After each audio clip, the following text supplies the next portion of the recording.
Hey there, friends. This is Annette of AnnetteLeonard.com, back at you with another moment for chronic wellness. And thank you for being here. We are continuing to talk about what it is to be sheltering in place with this coronavirus on the move around the world. And I want to take a minute to talk about control. Now, for many of us experiencing chronic illness, we know some things about what it means to not be in control, because so much of the experience of having something forcibly take the reins of our experience and take over our health, so beyond our control, and spin out so many variables of our life because of that, has meant being students of loss and being students of what it means to cede control, or more truthfully, I believe, acknowledge how little control we really have in our lives.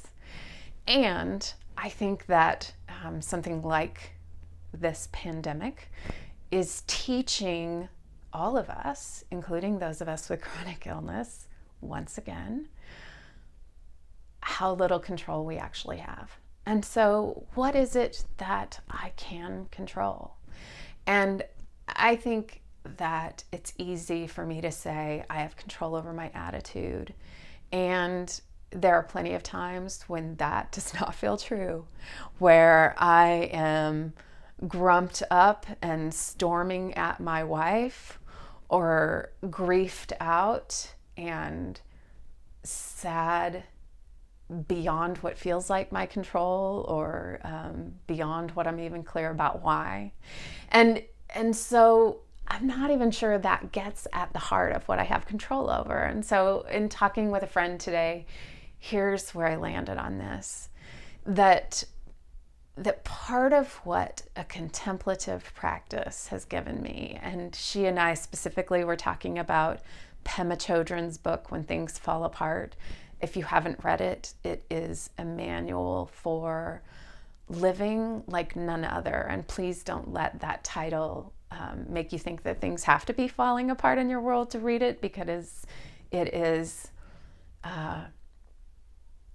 such a grounding force for positivity and guidance, like wisdom I haven't met in many other places.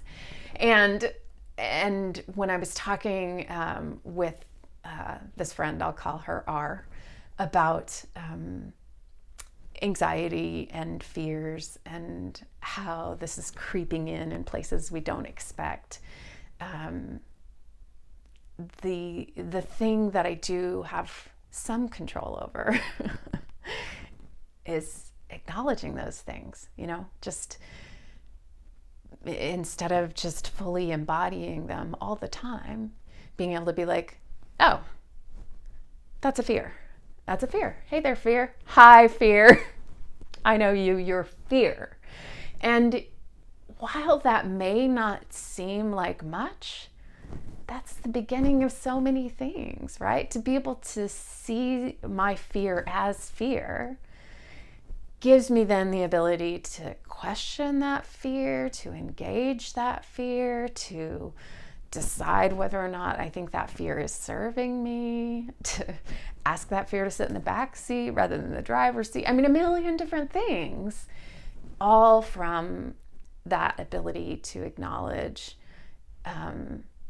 fear as fear, or sadness as sadness, or anger as anger, whatever it is, instead of just seeing it as me, which I think is what I did all the way up until the point, and what I do when I'm operating unconsciously.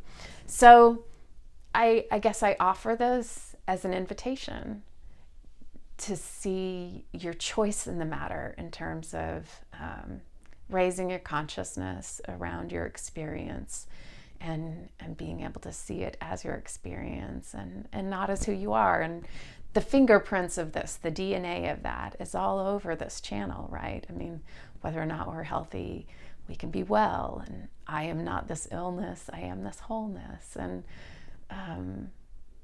that stands true for this too. We are not this disaster. We are this body of humans standing united.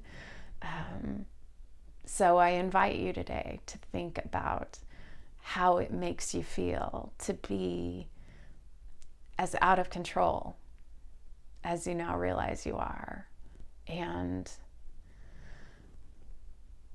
what you can do in the face of that. And sometimes it's freeing to be like, I am not steering the ship. And since I am not, what can I be doing with my hands? What does that free me up to do now that I realize I am not in charge? All right, just a few thoughts for you.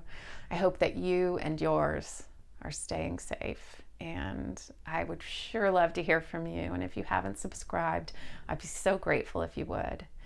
And until we're together again, thank you for sharing some time here, and I'll see you again soon. Be well.